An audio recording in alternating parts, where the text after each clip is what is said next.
तो hello everyone. Fine arts art and culture की जो किताब है ट्वेल्थ की, एनसीईआरटी ट्वेल्थ की जो किताब है फाइन आर्ट्स की, उसमें आज हम लास्ट चैप्टर जिसका नाम है living art tradition of India, इसको डिस्कस करने वाले हैं। तो basically living art tradition of India का मतलब ये है कि जितने भी जो फोक आर्ट्स हैं, ठीक है, हिंदुस्तान के जो ट्राइबल कम्युनिटीज या जो लोकल कम्युनिटीज जिस आर्ट फॉर्म को प्रैक्टिस करती हैं, उनके बारे में हम आज के लेक्चर में डिस्कस करेंगे। तो यूपीएससी और स्टेट सर्विसेज एग्जाम के पॉइंट ऑफ व्यू से काफ़ी इम्पॉर्टेंट ये लेक्चर होने वाला है। तो चलिए इसके बारे में देखते हैं, एक एक जो पॉइंट्स हैं जो इम्पॉर्टेंट है एग्जाम में जिससे सवाल आ सकते हैं उनके बारे में हम कवर करेंगे। तो चलिए शुरुआत करते हैं इस living art tradition of India के बारे में। तो सबसे पहले जो एक सबसे फेमस पेंटिंग का नाम हमारे सामने आता है उसका नाम है मिथिला पेंटिंग, ठीक है, जिसको मधुबनी पेंटिंग भी कहा जाता है। इसका नाम मिथिला इसलिए है क्योंकि ये बिहार का जो नॉर्दर्न एरिया है जिसको मिथिलांचल भी कहते हैं, इस एरिया में ये पेंटिंग फेमस है।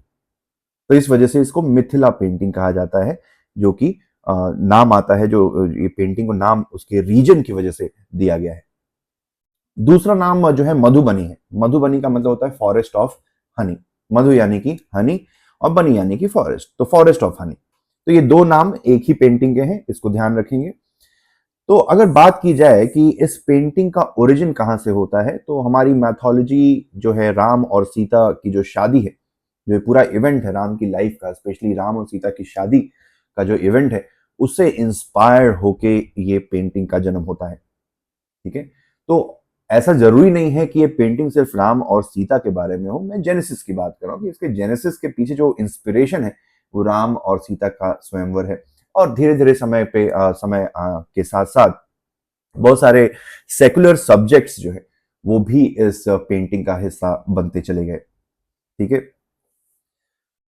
अब इस ट्रेडिशन की बात करें तो जनरली ये जो पेंटिंग है ये औरतें अपने घरों की दीवारों पर, ठीक है, मोस्टली औरतें ये पेंटिंग बनाती हैं, अपने घरों की दीवारों पर बनाती हैं किसी पर्टिकुलर इवेंट के टाइम पर, जैसे कि शादी हो गई, घर में शादी का मौसम है या शादी का माहौल है, या कोई पर्टिकुलर कोई पूजा होने वाली है घर में, तो किसी एक पर्टिकुलर इवेंट के उपलक्ष्य में, किसी पर्टिकुलर इवेंट के टाइम पर इस पेंटिंग को घरों की दीवारों पर बनाया जाता है, ठीक है।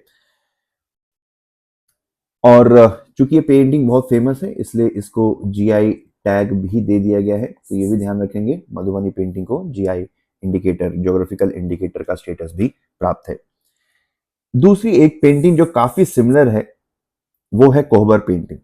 ये भी बिहार और पूर्वांचल वाला जो क्षेत्र है कोहबर, वहां पर इस पेंटिंग को बनाया जाता है शादी के टाइम पर, ठीक है। शादी के टाइम पर it is a kind of inner nuptial chamber.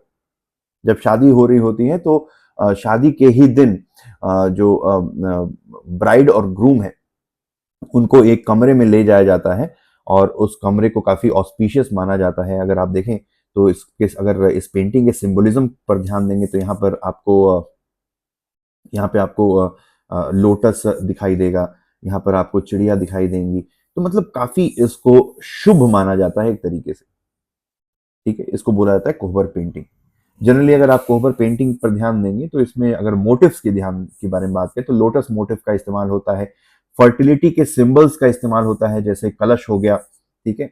और एक तरीके से माना जाता है कि ये तांत्रिक जो प्रैक्टिसेस हैं, तांत्रिक प्रैक्टिसेस से इंस्पायर्ड है ये हमारी कोहबर पेंटिंग, ठीक है, ये ध्यान रखेंगे। अगली अगली जो पेंटिंग है वो tribal painting tradition of India से आती है, जिसमें पहले आता है वर्ली पेंटिंग, ठीक है। तो वर्ली पेंटिंग देखा जाए तो हिंदुस्तान की सबसे प्राचीन, सबसे ओल्डेस्ट पेंटिंग ट्रेडिशन में से एक माना जाता है। अगर आप देखें तो भीमबेटका और ये जितने भी हमारे प्री हिस्टोरिक केव पेंटिंग्स हैं, अगर उसको हटा दें तो वर्ली पेंटिंग हिंदुस्तान की सबसे ओल्डेस्ट पेंटिंग ट्रेडिशन मान सकते हैं, जो कि लगभग 2500 से लेके 3000 बीसी के अराउंड का है। मतलब आज से लगभग 5000 5,500 साल पहले पुरानी पेंटिंग ये मानी जाती है। तो आप इमेजिन कर सकते हैं कि कितनी पुरानी पेंटिंग होगी। और अगर आप इस पेंटिंग पर ध्यान से देखेंगे तो आपको काफी ज्यादा भिम्बेटका की जो पेंटिंग्स हैं, भिम्बेटका के रॉक शेल्टर पेंटिंग से काफी ज्यादा रिजेम्बलेंस देखने को मिलेगा। यहाँ पर आपको देखोगे ह्यूमन को स्टिक लाइक फॉर्म में डिपिक्ट किया गया है, ज्योमेट्रिकल शेप्स का इस्तेमाल किया गया है। जैसे अगर आप देखेंगे ज्योमेट्रिकल शेप्स, ठीक है।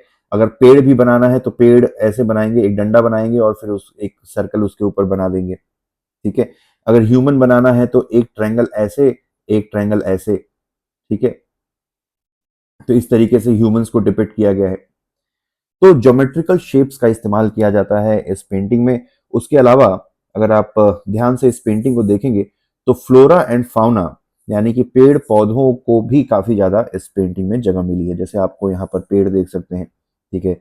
ये कुछ जानवर आपको देखने को मिल सकते हैं इन पेंटिंग्स में। तो पेंटिंग काफी नेचुरल थीम्स के ऊपर बेस्ड है। इसमें फ्लोरा एंड फाउना को काफी ज्यादा एम्फेसाइज किया गया है।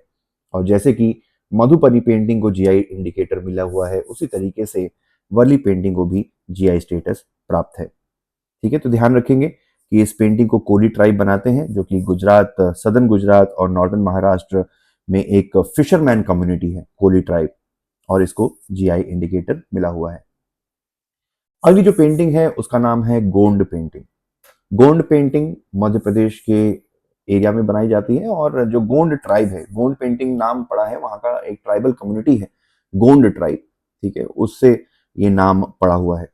और यहाँ पर भी नेचुरल थीम्स आपको काफी कॉमन देखने को मिलेगी, जैसा कि आप इस पेंटिंग में देख सकते हैं। हिरन है, मछली है, ठीक है, चिड़िया बनी हुई है, पेड़ है। तो नेचुरल थीम्स को जनरली इस गोंड पेंटिंग में डिपिक्ट किया जाता है। अगली जो पेंटिंग है पिथोरो मुराल पेंटिंग, ठीक है।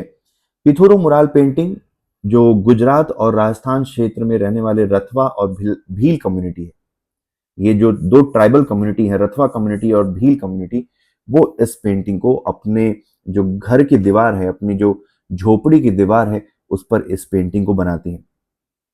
ऐसा इन ट्राइबल्स का मानना है कि इन इन पेंटिंग को बनाने से घर में खुशी, शांति, खुशहाली, ये सारी चीजें आएंगी। तो एक तरीके से ऑस्पिशियस माना जाता है इस पेंटिंग को, ठीक है। इस पेंटिंग को बनाना ऑस्पिशियस माना जाता है।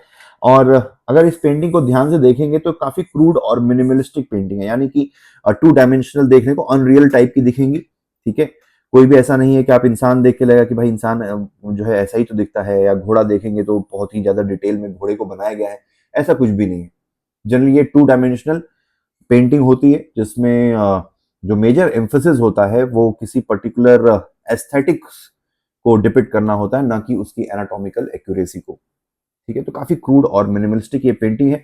और चूंकि इस पेंटिंग का इस्तेमाल किसी एक रिलीजियस रिचुअल के रूप में किया जाता है, कि ऐसा माना जाता है कि इस पेंटिंग को बनाने से घर में सुख सुख शांति और खुशहाली आएगी, इस वजह से इसको आर्ट न मान के रिचुअल मानना ज्यादा सही होगा। अगर हम इस पेंटिंग को आर्ट न मान के, it is not an art form but some kind of ritual which is basically practised by Bhil and Rathwa community of Gujarat and Rajasthan region, ठीक है। अब अगली जो पेंटिंग है उसको स्क्रॉल पेंटिंग के कैटेगरी में हम रख सकते हैं, ठीक है, जिसमें हम ये 8 अलग अलग पेंटिंग्स के बारे में देखेंगे। तो स्क्रॉल पेंटिंग बेसिकली होती क्या है? तो पुराने जमाने में अगर आप ध्यान देंगे तो पुराने जमाने में हमारे पास कोई ऐसा मूवी और ये सब का कोई कंसेप्ट नहीं था, वीडियोस रिकॉर्ड करने का कोई कंसेप्ट नहीं था।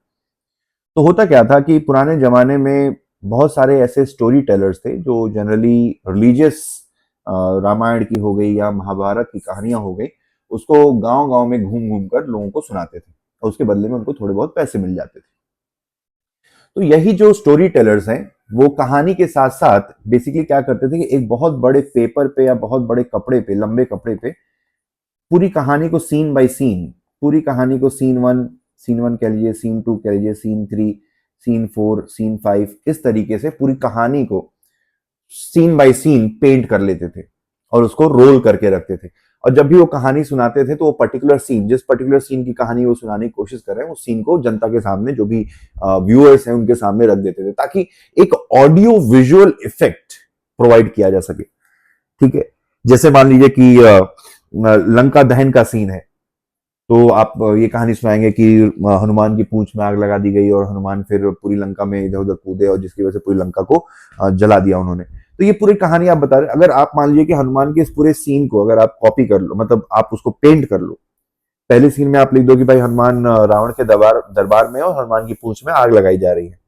फिर दूसरे सीन में आप ये पेंट कर दो कि किस तरीके से आप पूंछ में आग लगने से लगने के बाद हनुमान जो है पूरे लंका में इधर उधर कूदते हैं और पूरी लंका में आग लगा देते हैं। तो इस पूरे सीन को, पूरी कहानी को अगर आप सीन बाय सीन पेंट कर लें और जैसे जैसे आप कहानी आगे बढ़ाते जाएंगे, वो particular part of the story का जो पेंटिंग है वो आप जनता को दिखाते जाएंगे।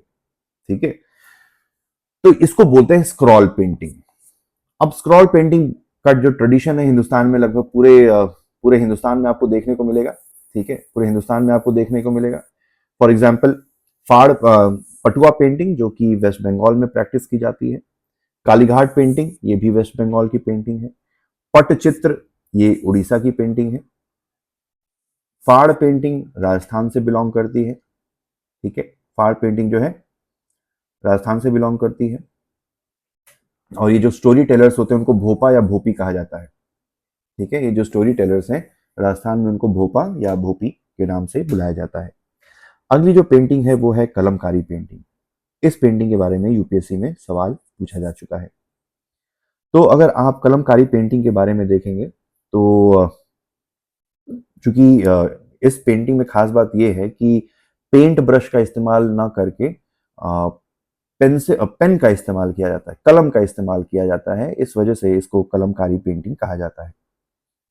अगली पेंटिंग है थांका पेंटिंग। ये हिंदुस्तान में तिब्बत, सिक्किम या हिमालयन रीजन में इस पेंटिंग को प्रैक्टिस किया जाता है। जनरली थांका पेंटिंग अगर आप देखें तो बुद्ध की जो स्टोरीज है, बुद्ध की लाइफ से काफी ज्यादा इंस्पायर्ड है। तो जनरली आपको इसमें बुद्धिस्ट थीम्स देखने को मिलेगी, थांका पेंटिंग। अगली पेंटिंग है पैटकर पेंटिंग जो कि झारखंड की पेंटिंग है। ठीक है, पैटकर पेंटिंग जो कि झारखंड की पेंटिंग है। और ये जो माँ मनसा है वहां पे जो एक फीमेल डेटी है, ठीक है, उनके साथ एसोसिएटेड है। ठीक है, और जनरली इस पेंटिंग में बात की जाती है इंसान का मरने के बाद इंसान का जो किस्मत है वो कहाँ लेकर जाती है, उसका फेट क्या होता है, मरने के बाद इंसान के साथ क्या होता है। इस थीम से काफी ज्यादा इंस्पायर्ड है आपकी पाटकर पेंटिंग। अगली पेंटिंग है चेरियाल पेंटिंग जो कि तेलंगाना से बिलोंग करती है। ठीक है, जो कि तेलंगाना से बिलोंग करती है और इसमें भी इसकी अगर आप थीम देखें तो ये भी इंडियन माइथोलॉजी से, रामायण महाभारत, विष्णु शिव ब्रह्मा, इन सारे जो भी हिंदुस्तान की माइथोलॉजी है उससे काफी ज्यादा इंस्पायर्ड है।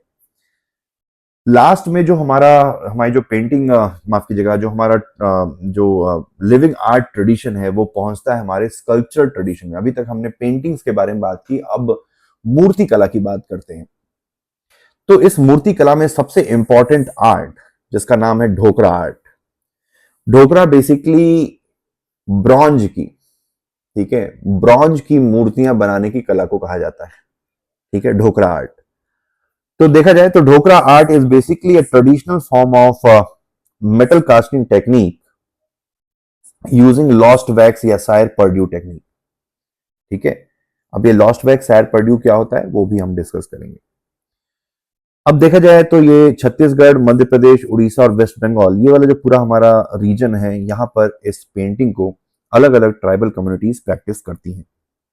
इसमें ध्यान देने वाली बात यह है कि जो बस्तर और छत्तीसगढ़ वाला जो एरिया है, ये सबसे मोस्ट इंपॉर्टेंट बस्तर और छत्तीसगढ़ है। ठीक है, सबसे इंपॉर्टेंट बस्तर और छत्तीसगढ़ है। तो बस्तर और छत्तीसगढ़ में जिस ढोकरा आर्ट को प्रैक्टिस किया जाता है उसको हम घड़वा आर्ट कहते हैं।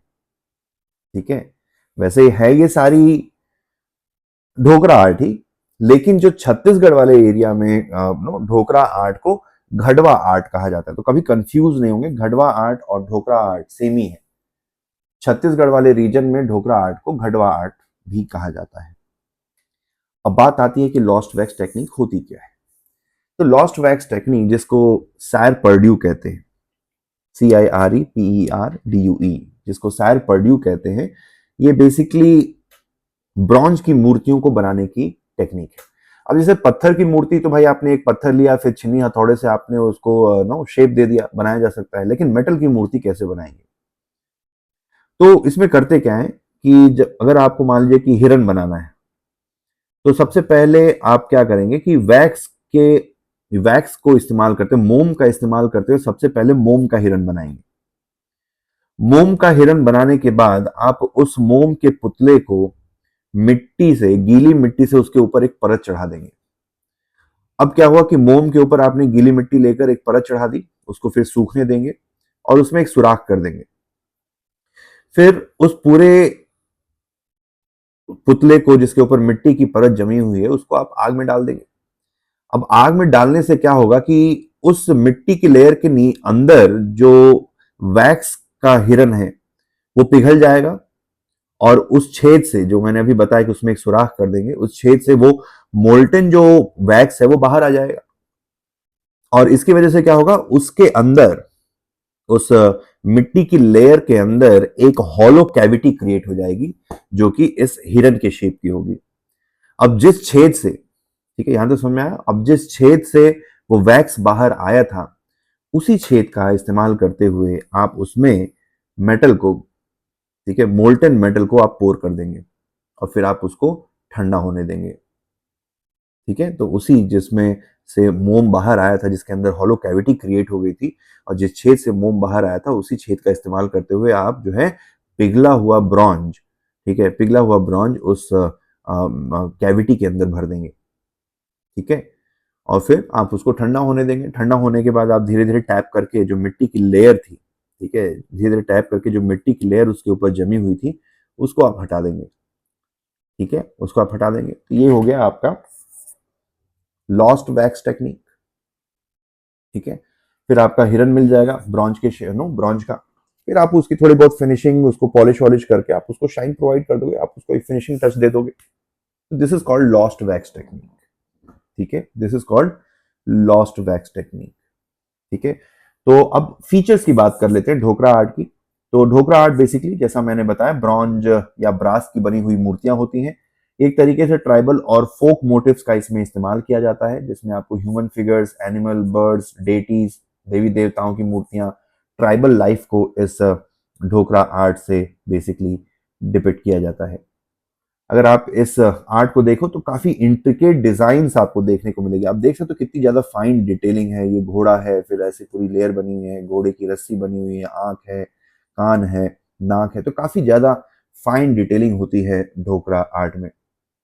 और हर पीस, सबसे खास बात यह है कि ढोकरा आर्ट का हर पीस अपने आप में एक यूनिक पीस होता है, क्योंकि ये हैंड क्राफ्टेड होता है। ठीक है, ये हैंड क्राफ्टेड होता है। तो ये था हमारा लिविंग आर्ट ट्रेडिशन, और इसी के साथ हमारी जो 12th क्लास की फाइन आर्ट्स की किताब का डिस्कशन है वो समाप्त होता है।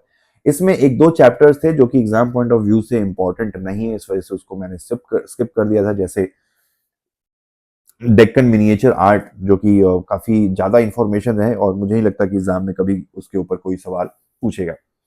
ठीक है, अब अगला जो डिस्कशन हम करेंगे वो 11th क्लास की फाइन आर्ट्स की किताब है, जो कि बहुत ज्यादा इंपॉर्टेंट है। 12th क्लास की तो इंपॉर्टेंट है, लेकिन 11th क्लास की जो फाइन आर्ट्स की किताब है, that is going to be very important. तो stay tuned, we will be having a great learning session ahead. अगर आपको लेक्चर पसंद आए तो do subscribe to this channel and also comment and share your feedback with me. Thank you. Thanks for watching. Have a nice day. All the best.